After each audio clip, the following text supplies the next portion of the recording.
What is up, ladies and gentlemen? How are we all doing today? We're back at it again. Y'all like the last one, so here we go. We're doing a Silent Hill tier list today, and remember, I don't waste your time. So let's get right into it. Starting off first, we got Silent Hill 1. Baby, this is a classic, absolute 10 out of 10.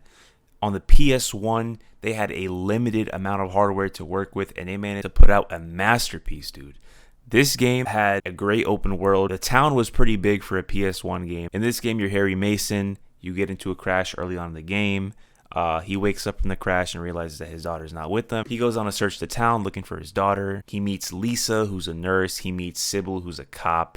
He meets Dr. Kaufman, who's actually a scientist. So he pretty much gets info from all these people as to where his daughter could possibly be. He figures out that his daughter is being used for something to birth a god, and he ends up having to save her. Well, if you get the good ending by doing all the side quests correctly, you get to save your daughter. But if you get the bad ending, you have to pew pew your daughter, unfortunately. But yeah, Silent Hill 1 had some of the greatest puzzles I've ever. Dude, in this time and age, in 1999, there wasn't really internet to search up how to fucking solve a puzzle or something. So you were on your own. You had to read every single document. You actually had to know how to play the piano a little bit to solve one of the earlier puzzles in the game. But nonetheless, this is a great story, amazing game for its time, 10 out of 10. Moving on to Silent Hill 2. Boy, oh boy, Silent Hill 2, that's my game, dude. If y'all don't know, I be on TikTok every day doing dance parties with James Sunderland. So y'all might want to tune into that. It's fun. A lot of people love it. Been getting a lot of love, a lot of support. But yeah, Silent Hill 2 is about James Sunderland. He gets transported to Silent Hill in search of his wife because he receives a letter, even though he previously unalived his dying wife, and he's kind of confused as to how he got that letter. But nonetheless, and James quickly realizes that this town is full of monsters. How could you just sit there and eat pizza? He's on the hunt for Mary, and he comes across a girl named Laura, who I think is supposed to be like a potential, daughter of James that they never had. But Laura guides him into different parts of the map. He ends up meeting Maria, a promiscuous lady who's supposed to be like a version of Mary that James really wanted. But nonetheless, the game progresses. You meet Pyramid Head, who is James's own representation of his guilt and pain, and you fight him, and in the end, you see Mary, but it's not really Mary, it's an evil version of her, and, you gotta pew-pew Mary as well to beat the game. In terms of psychological horror, this game is the GOAT. Some games come close, but this game was so eerie for its time. I can't really think of too many flaws it had. The voice acting, however, was kind of goofy, but people ended up loving it in the long run. Silent Hill 2, obviously, I'd say it's the GOAT Silent Hill game. 10 out of 10, S tier. And man, Silent Hill 2 had the best soundtrack I've ever heard in my life, man. Akira Yamaoka is a legend. He is an alien. He is not from this planet. I don't know how he's able to craft these masterpieces like it's nothing. He just tosses them out. Moving on to Silent Hill 3.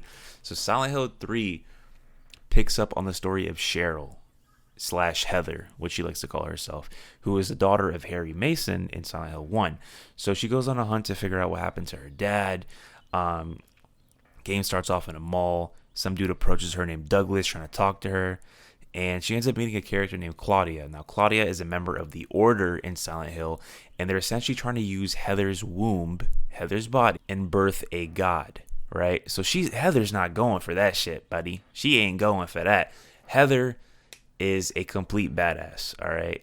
She used to smoke cigs, all right? That's how cool Heather is. I think I think Heather's the coolest protagonist in the series. I believe Silent Hill 3 has the most replayability out of any Silent Hill, which, I mean, they all do have good replayability. But Silent Hill 3 specifically because of the unlockables, the weapons, the costumes, the difficulty that gets upgraded every time you beat the game. The puzzles were great as well. They weren't as hard as Silent Hill 2 and 1.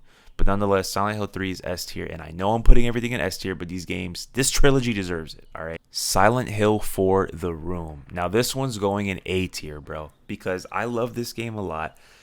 I actually have replayed this game, funny enough, I think more than 3 and 1. but it's going in A tier only because it was a rushed game, right? It had a second half that pretty much repeats the first half of the game, except you're accompanied by Eileen Galvin, who is Henry Townsend's neighbor, right? So they figure out that their apartment is haunted, or Henry's apartment is haunted specifically. And there was a previous tenant named Walter Sullivan. Now, Walter Sullivan is the final boss you fight in the game. There is no safe place in this game. If you go outside, there's monsters. If you go into your apartment, it's haunted, bro. And you take damage from the hauntings as well, which is crazy. So there's candles and stuff that you find throughout the game that you place inside of your apartment, which get rid of the hauntings. Some of the hauntings have people coming out of the wall into your apartment, which is scary. And if you get haunted enough in the game, you will start to hear Walter's voice in your apartment, which, dude, when I first experienced that, I was genuinely terrified, right? This game, for its time, was the scariest Silent Hill game I've ever played. As a kid, I couldn't finish it. I had to wait till I was an adult because I didn't really understand what to do. It was pretty confusing at the time. But nonetheless, I put it in A tier. It's a pretty good game. All right, moving on next, Silent Hill Origins. All right, so Silent Hill Origins, I'll put it in B tier. Originally, it was a PSP game. I think it got ported over to PS2 as well. But this game revolves around a character named Travis, who is a truck driver. He stops by Silent Hill because he realizes that something's off. And he comes to find a building that is on fire. And once he goes inside the building, he realizes that there's actually somebody still trapped in there. And he has to save her. And the person that he saves is a girl named Alessa, right? Not to get into the story too much, but Silent Hill Origins is a good game. But I'm here to save you time, so I'll put it in B. Okay, so for Silent Hill Homecoming, I'm going to put it in D. All right, it's about Alex Shepard. His brother goes missing. He tries to uncover the secrets and know what exactly happened to his brother. And as he finds out more, he realizes that... And then you find out there's a cult that has something to do with all of this and the disappearance of his brother. But nonetheless, this is where Silent Hill shifts away from, the fixed camera angles. It's over the shoulder. The gameplay wasn't that enjoyable. The puzzles kind of sucked. I'll put it in D tier. All right, moving on to Silent Hill Shattered Memories. Silent Hill Shattered Memories, for what it is, I'll give it a C. It's not the most invigorating gameplay. It's an okay Silent Hill. I mean, it dives into the story of Silent Hill 1, but reimagined. So you see things from Harry's perspective, and you see things from his daughter's perspective, and it kind of explains the story of what exactly happened. It's cool, but it's not the most fun game to play. If I'm being honest, it was a weird system they had. I mean, the puzzles were underwhelming. I'll put it in C tier. All right, moving on to Silent Hill Downpour. Silent Hill Downpour, I'll probably put it in C tier as well. It's about this guy named Murphy who's actually getting transported to jail, but the bus crashes in the middle of nowhere, and he ends up escaping. And as he explores every part of the town, it's like a direct representation of his psyche, if you will.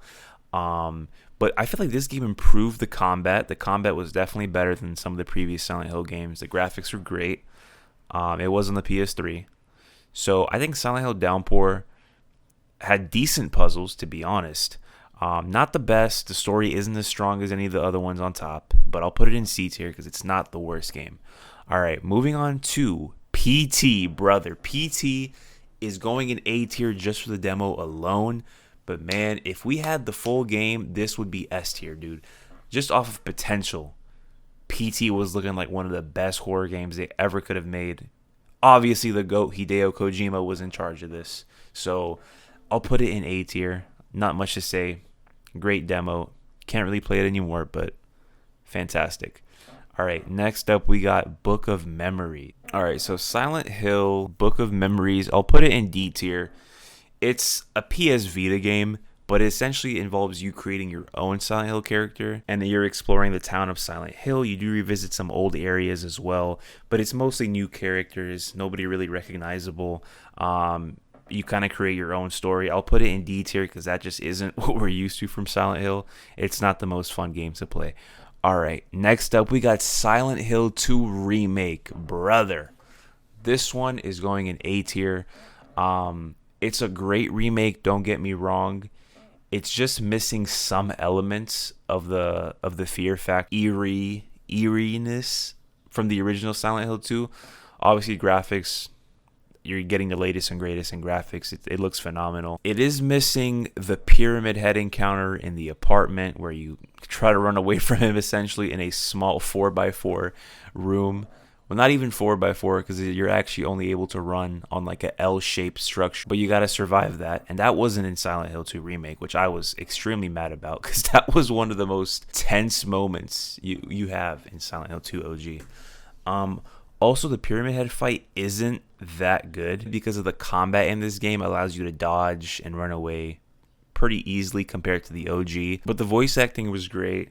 The story still felt the same, but it was just lacking that original charm that the OG had that you can't replicate. So I'll put Silent Hill 2 Remake in A. And also, you can't dance with James, so I have to put it in A tier, not S tier. Up next, we got Silent Hill F. Dude, Silent Hill F goes in F. This game started off promising, and then once you realize the type of propaganda that's in this game after you finish, like, I'd say about 2 to 3 hours of gameplay, you realize how trash it really is. The game has a bit of a crafting and repair system, which we've never seen. It also dives into abilities. There's certain charms you can unlock that help you with certain aspects of your character and whatnot. But Hinako's story is pretty much about her being addicted to pills because somebody got her addicted to pills, and then she's like in a state of psychosis where she's reimagining all the stuff that happened to her. Then after about halfway through the game, you turn into a fucking half wolf. You get a ginormous wolf arm that operates as a sword. And that's where I feel like this game loses almost all of its credibility as a Silent Hill game. Like, there are parts to it that are creepy, but it just completely flips on you halfway. This is like a propaganda slop type of game, I'm not gonna lie. A lot of people liked it, but I feel like this game doesn't get enough hate. So I'll be the hater of the day and put Silent Hill F in F tier because F stands for F. Alright, Silent Hill Short Message. This one, I'll put it in F tier. It's a short mini game. It's about a girl named Anita who gets messages from her friend, and she's dragged to this place, and she's reliving a bunch of trauma, and goes through, she's reliving her past, goes like bullying, stuff like that, low self-esteem, self-consciousness, crap like that. I'll put an F slap, I'm not gonna lie, bro. That's only slap here. But that's it for today, bro. Comment your top 5 games from Silent Hill down below, and that's gonna be it for today. Catch y'all later.